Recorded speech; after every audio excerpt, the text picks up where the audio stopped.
Remind me, what does Pascal say? What's the quote from Pascal? All a man's troubles stem from the fact that man can't be alone with himself in his room for half an hour.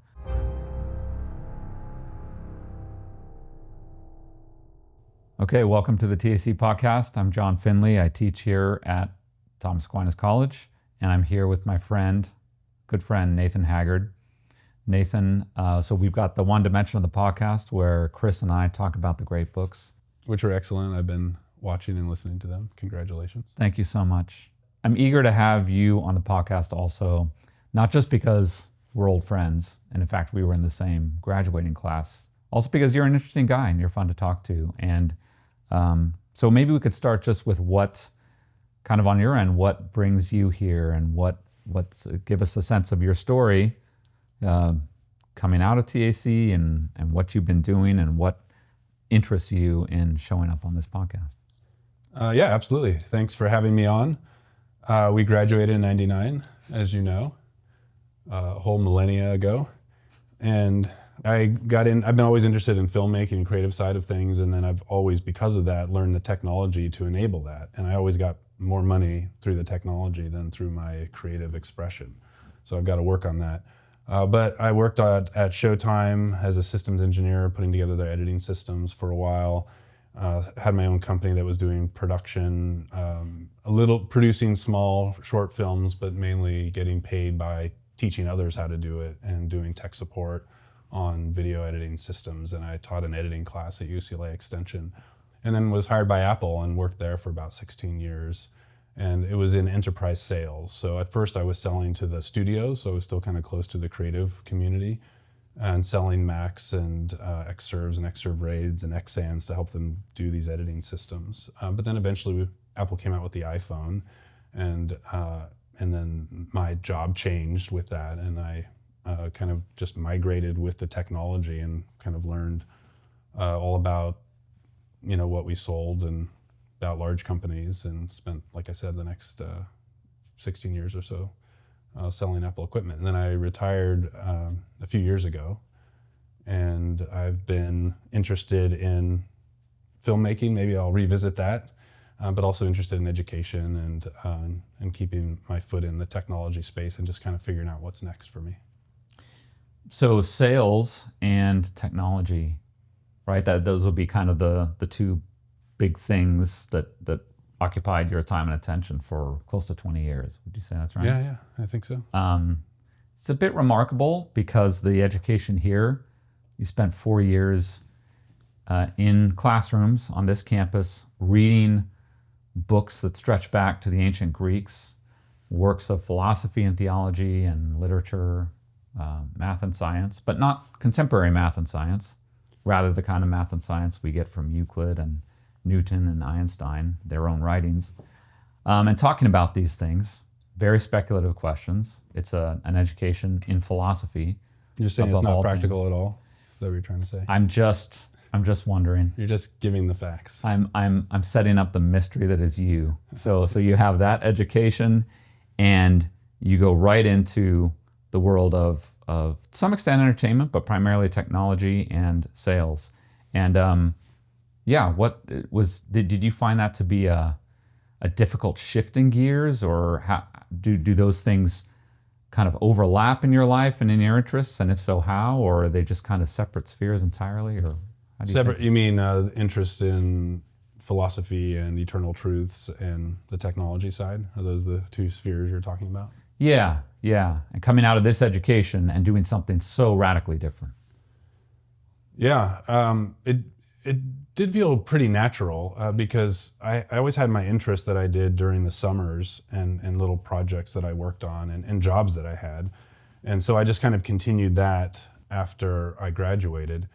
And it felt pretty natural because it felt like a lot of the work that I did, let's say studying the greatest thinkers, helped me to deal with issues and challenges in whatever job I had or whatever working environment that I had. And so I felt like that translated nicely.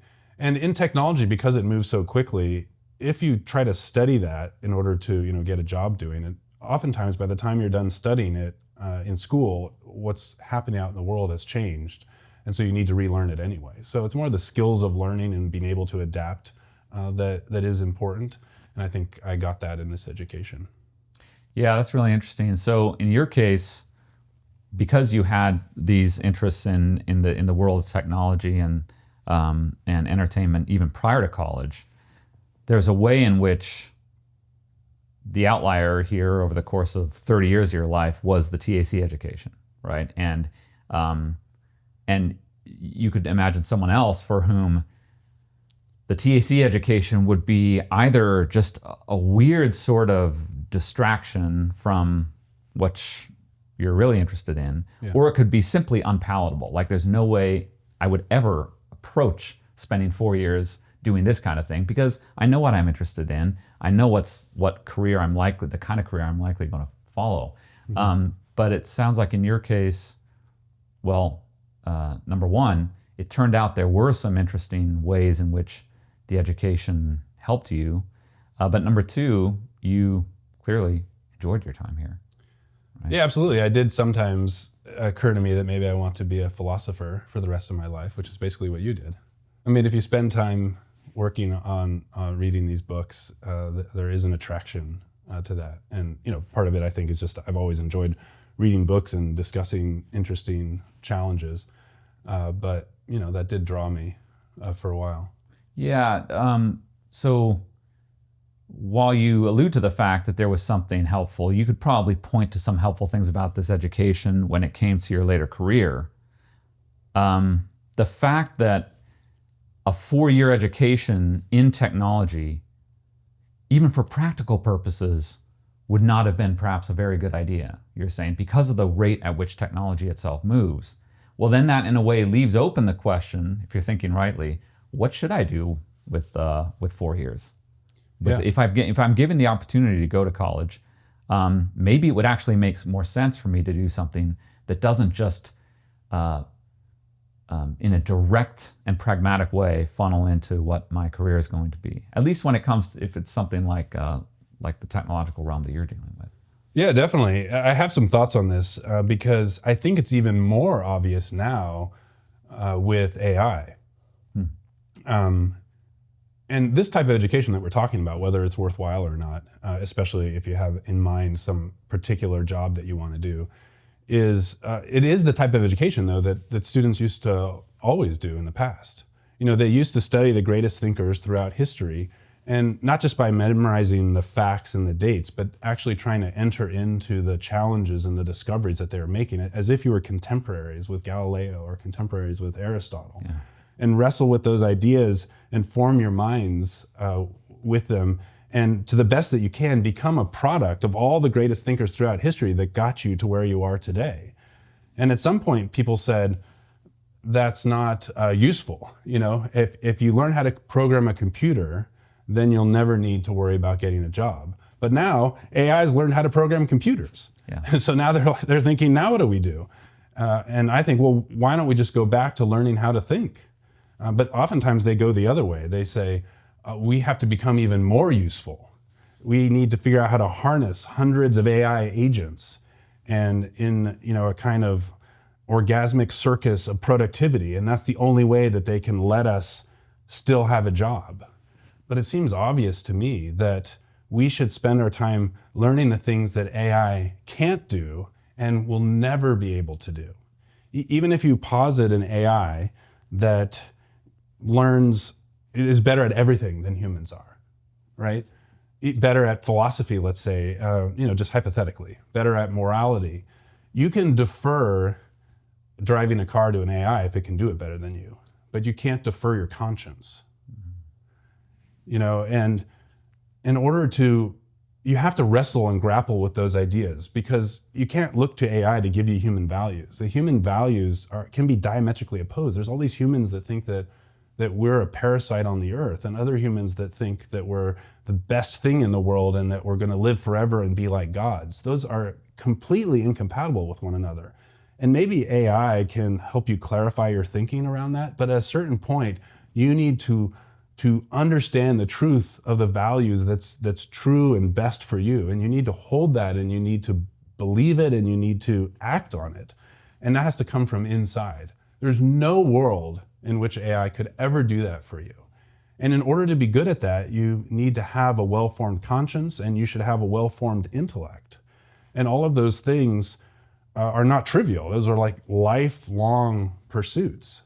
But if you spend the time understanding, let's say, first principles of all the branches of human knowledge, mathematics and philosophy and natural science, if you understand the building blocks, the foundation that all of those branches of knowledge are based on, and you can communicate that to others, then I think you have the best chance of kind of taking this potential Leviathan, which is AI, and directing it into an area that will actually lead to something good for humanity instead of something horrible.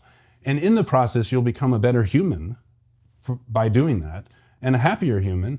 And I think it'll turn out that will be pretty useful in the future. We didn't get you in here just to give a plug for the TAC education, but that's a pretty good one. And in some ways an unexpected one, just because of the newness of what AI is and the challenge we face.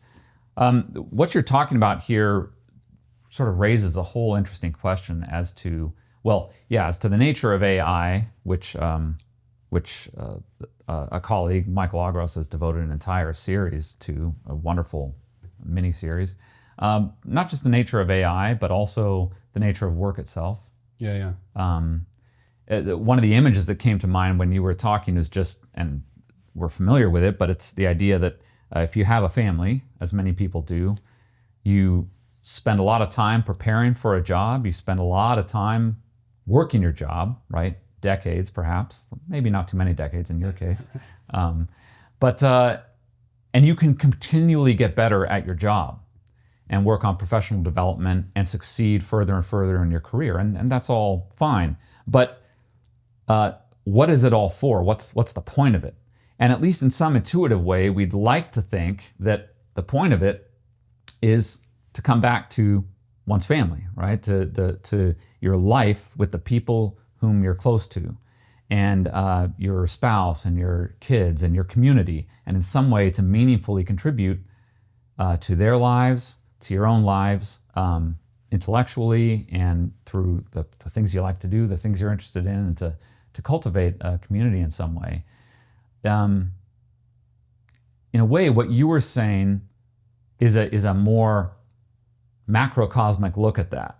That if we take the last several decades, there's been such an effort in the commercial sector, but also at the university level, to push everything we're doing for the sake of ultimately the advance of technology and a career typically within technology or adjacent to it. And yet the irony is now that seems to be in some way a self-defeating project, because the technology is so good that it's taken over that sector. Right. And so now we're left back at this question, oh gosh, yeah, what was this all for? 70 years later, do we need to turn our eyes back to ourselves, to our loved ones, to thinking about, but now on a more societal level, what are we here for? What is this all about? Yeah, I think that's a good thing about AI. I think it's a forcing function to make us confront those questions. Because those questions are always there, but they're easier to ignore now. But with AI, you're only a few degrees removed from pretty existential, important questions on what we're here for, what the meaning of work is, especially if all work goes away. We have to be confronted with drone warfare and what is a just war, and when is it okay to take out somebody? Or genetic engineering, and how much influence should we have on choosing the genetics of our children? These are questions that we're being confronted with all the time. And so I think there was a period of time, which you're kind of alluding to, where you would kind of laugh at the philosopher and say, well, they're not very useful to society. And now, like you just said, it seems like AI is going to be better potentially at all the things that humans do, except those fundamental pieces. And right. So the importance is that much larger. Yeah, in his encyclical Laborem, Exercens, Pope John Paul II reminds us that the whole apparatus of technological society is ultimately an inheritance of human work, human labor. It's a product of it, and it's for human work in turn. And he's just reminding us of the ultimately instrumental character of AI, right? That we are the originators of it, and it's no matter what ends up actually happening in a given case, it's for the sake of us.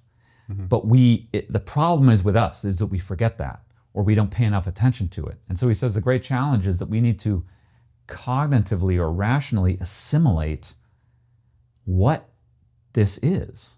We need to try and gather together this phenomenon, this technology, its presence in our lives, and address the very sorts of questions that you're thinking about. And are you saying the danger is that we can see AI or technology as the end itself? That if we stop thinking about it critically, we make so much progress. We have this technology that helps us do this job faster, better, and after a while we forget that it's supposed to be done for the sake of something else, and we just think of it as the end itself. I think, two things. So on a practical day-to-day level, that definitely seems to be the great temptation, that we're not really so often able to see beyond just making this technology better. It's just such a wonderful thing. That this is the cycle we're in. It's just make it better and better and better, and that's what we expect from Apple and Microsoft and Google and all these Meta. All the companies that are involved in this. But then, even to the extent that we do have this idea, say to the extent we're reflective a little bit about it, and in conversation say, well, this is so that we can, we don't have to do X, Y, and Z laborious projects, right? We want to cultivate the technology so that we can be freed up. Well, that still leaves an enormous question. Freed up for what, right? Isn't that part of the big problem with just thinking technologically or pragmatically is, okay, let's say we get to the point where AI relieves us of so many of the working hours of the day. Well, we're still here. And now what are we supposed to do? And a lot of people say, if you don't have work, then you become a little bit less human. You lose some of the dignity that you get from work, and then it only goes in a bad direction. Addiction, spiraling out of control. Yeah. And so we need the work to keep it together. One of the other things John Paul II says is that work, so he's speaking obviously out of a perspective of divine revelation and noticing that even prior to the fall, prior to work becoming burdensome, work was present.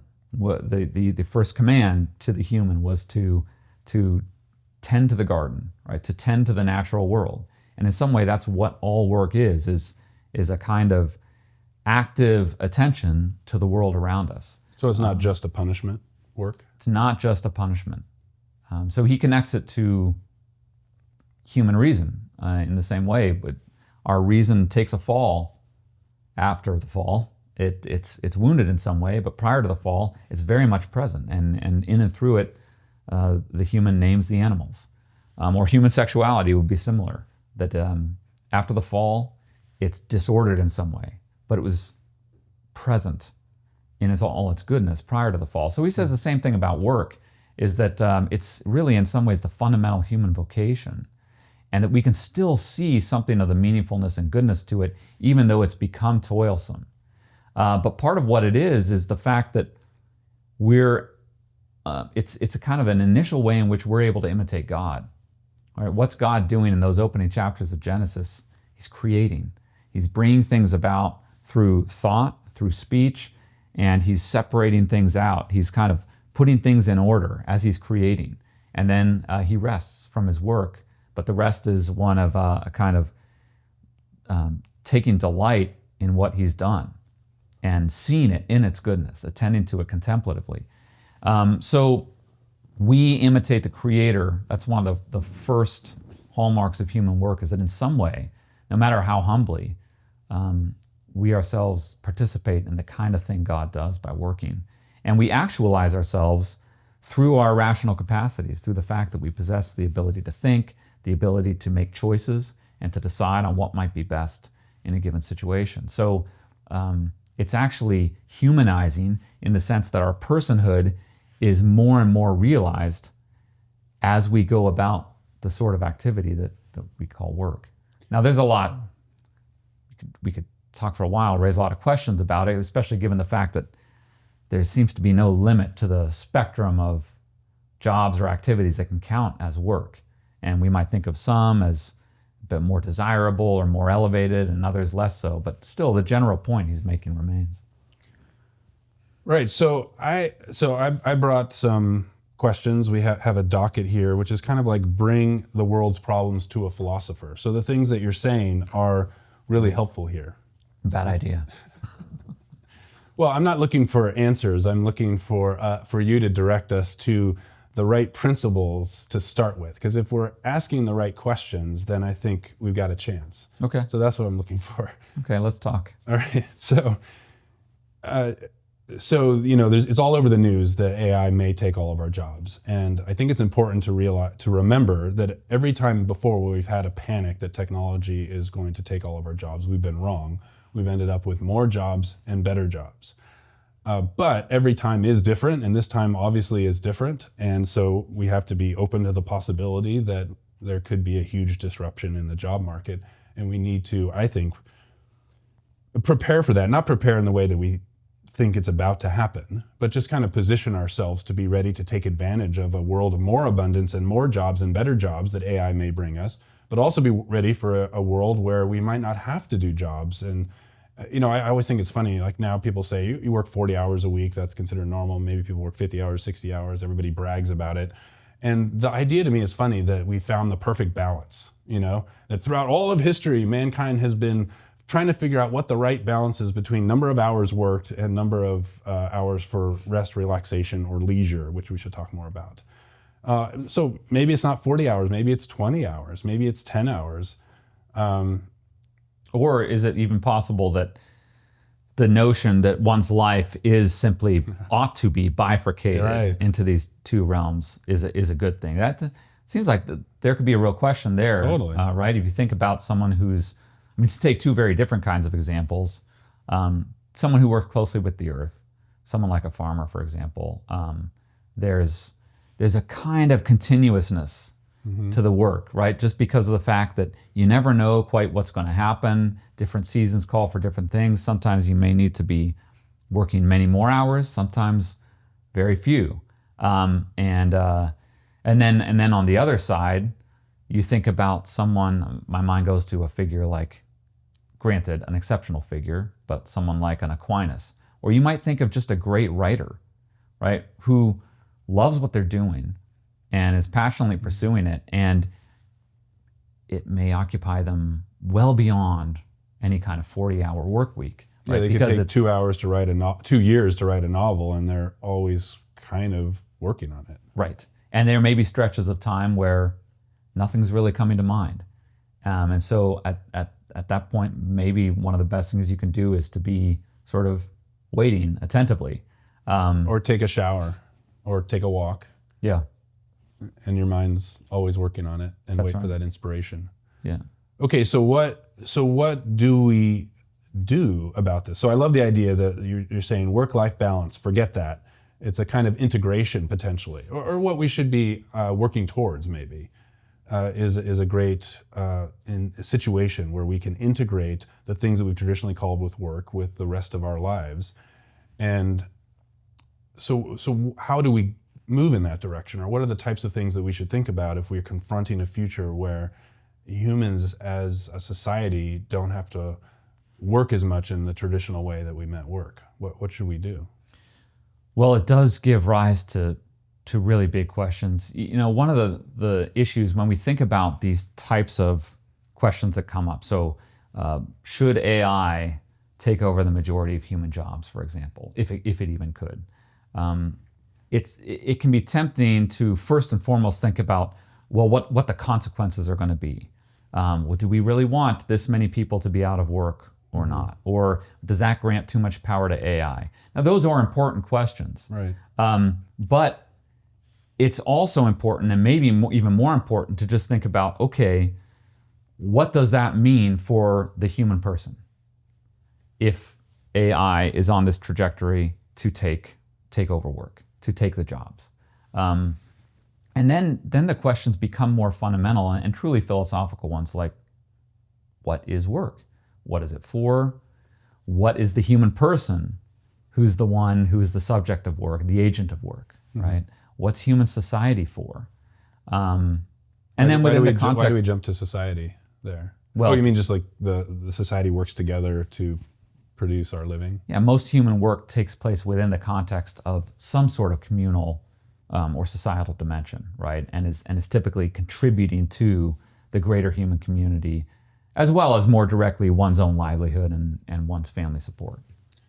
So all these questions become important because you can imagine AI creating an environment where we can just stay in our room and strap ourselves in and not directly engage with other humans, not have to work anymore.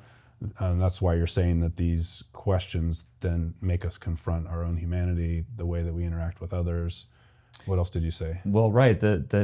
Just the fact that throughout human history, work has occupied probably the majority of our waking hours.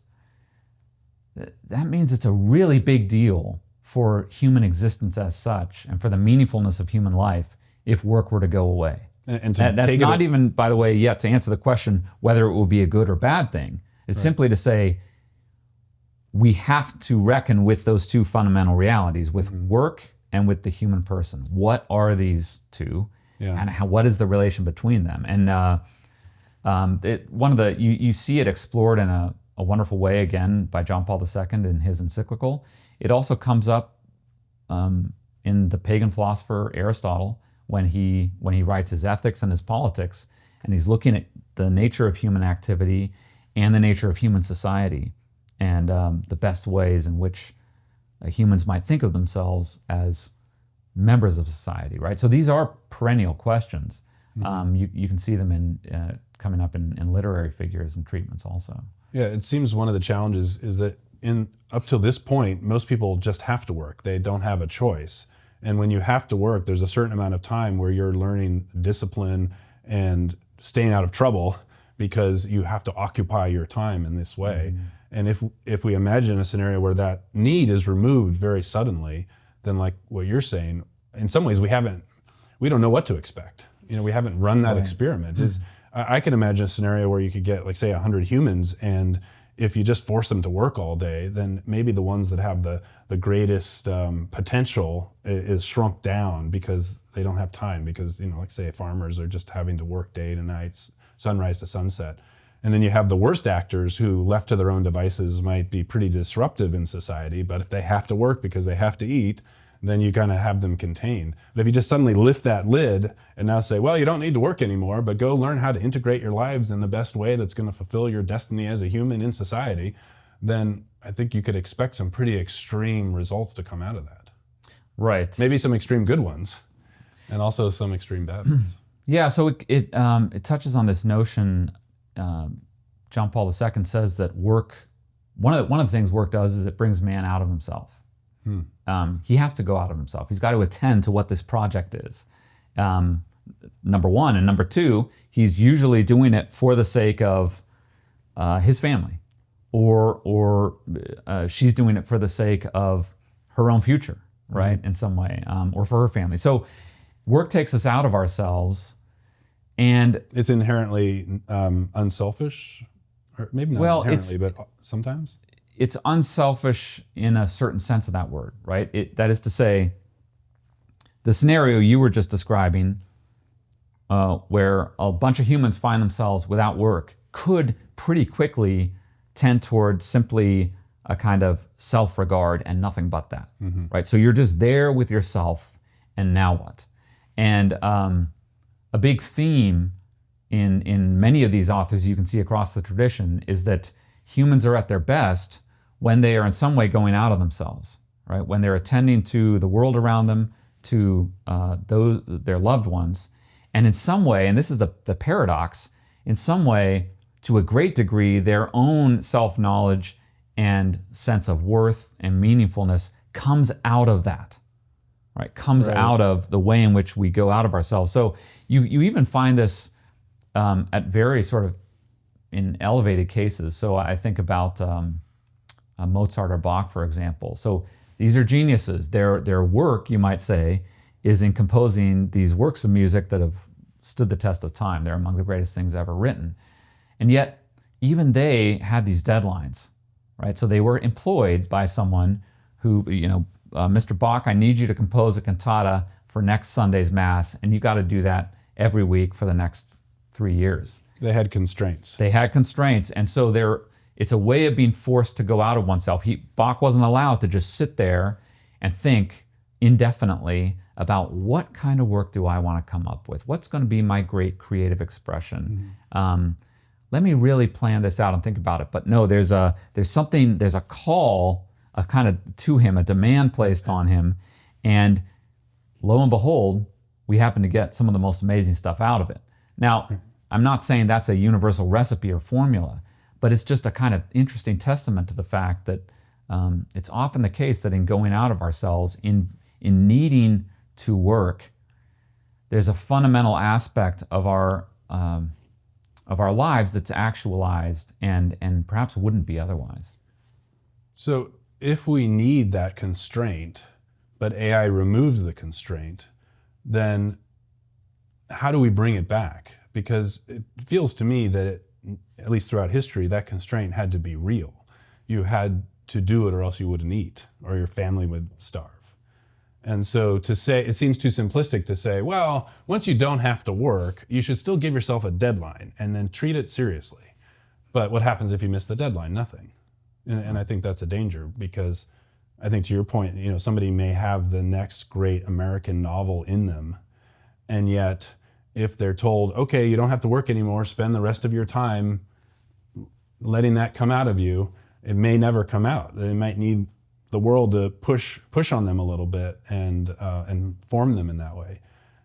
At Apple, we had this idea of the rock tumbler, where different ideas, if you imagine a bunch of rough rocks or stones that are put into a rock tumbler, they tumble around and around for days and days and days. So they're banging against each other, and they're refining their surface so that when they come out, they're beautiful, smooth stones.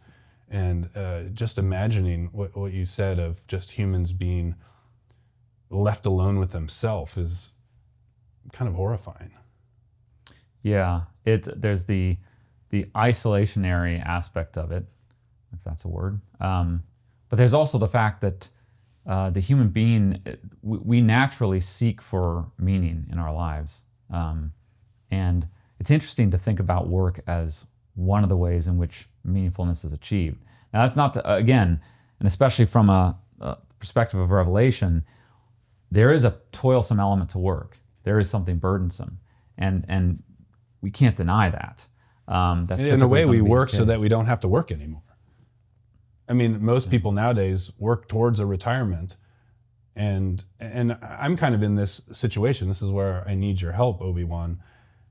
I'm running this experiment myself because I retired, and now I need to understand what I should do. So I take off the philosopher hat and put on the psychologist. No. Keep going along the lines of what you're saying. You're suggesting that I don't have a standard job anymore. So now the sky's the limit. Watch out, world. And yet, you're suggesting maybe I need some constraints. Maybe I need to not be selfish. I'm doing this experiment for everybody, so you're welcome. I'm trying to figure out how to take a situation where you don't have the immediate demands of the day-to-day of wake up, show up at the office at this time.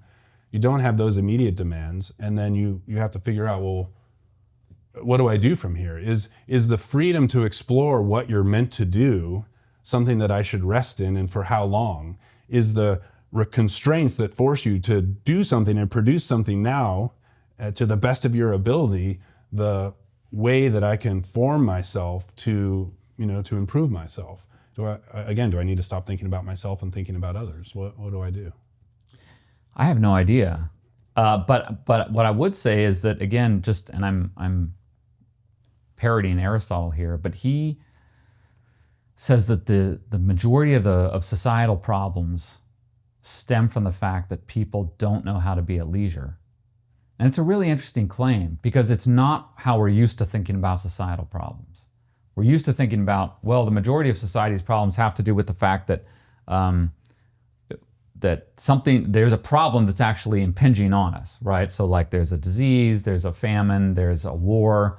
We haven't yet figured out how to solve the world hunger crisis, right? So cure cancer, right? And these are real problems.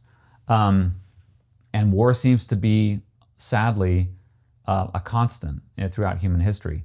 But so in light of all that, it's all the more striking that Aristotle would say something like, for a society itself, that is internal to a society, the causes of its ruin tend to be the fact that it doesn't know how to be at leisure. So you might think, for example, and this was after Aristotle's time, but Rome, which is the great example, where it, to such a degree, had achieved a kind of affluence and stability, not to mention power and domination on the world scene. It lasted through wars and through plagues, famines, through external attacks. External pressures, it lasted. Right, the society remained. But it rotted from the inside. It's not that the society doesn't have issues. It's like an organism. An organism is always going to have issues, but it maintains itself. When an organism dies, it's because something from the inside isn't working right. And Aristotle says at the human level, it's because we haven't figured out how to rightly be at leisure. So you're a microcosm of the sort of thing he's pointing to, right? When you don't have to work anymore, it's very good that you're asking the question, okay, what now? What should I be up to? And the fact that we should be up to something at all resonates with this idea that work, in the broadest sense, is a good for us. It's not something simply to kind of get beyond, right, entirely, as though one's entire life could be simply shorn of work, and we'd still have meaningfulness. So you're saying Aristotle said that we don't know how to use our leisure. So an example you gave was the fall of Rome, where presumably they were corrupting themselves with their leisure activities. Is that what you mean? That you have to know how to be at leisure? Like, don't do bad things, spend more time with the family, don't get up to trouble? Is it a moral thing? Like what? I guess what I would, give me some examples of, this is somebody using their leisure poorly. So you already gave one with Rome. Here's an example of somebody using their leisure well. I don't know, maybe somewhere in between. Like what does it mean to use your leisure well? I think, this goes back to the question of what work is for. And so a couple different notions, again, drawing on Aristotle and John Paul II, that friendship, in the broadest sense, is this great human good. Aristotle places it as right up there with ultimate human happiness, as this kind of end or goal of human life. And that one of the great things about friendship is that, or friendships in our lives, is that they take us out of ourselves again, but they do so by way of forcing us to think about what the good of another is and how I can promote the good of the other. But also in a scenario where I'm aware that the other regards me in the same way, right? And you could extend this, of course, not just to friendships, but hopefully to one's to marriage and in slightly analogous ways, your relationships with your children too. So that seems to be, and John Paul II complements that idea by saying that we can't deny that throughout human history, one of the major goals of human work has been for the sake of the family, and its cultivation, and that tends to spill over into a contribution to one's greater society, right? So those would at least be some of the things that that are posited as the goals of work. And so if work were to radically change or to diminish in some radical way, well, those goals would still be goals of human life. And probably the more time we can spend directly attending to those sorts of goods, the better. So isolation would be a huge concern, right? And we talked about the possibility of technology isolating us from other people. And so in a way, it sounds to me like what you're saying is if the need to work went away, and I mean, we're saying that work is closely associated with being a human. So maybe a better way to say it is if the need to do specific operational things to get paid that day goes away, the need to work as a human, the need to exercise your humanness in participating in the creative process of making the world, influencing the world in the way that you're meant to influence it, which could be considered a kind of work. We talked about the integrating, who you are and how you're living with your notion of work. That would continue, and it could continue through the connectiveness, connecting us with the people that we love and friends, and maybe making new friends.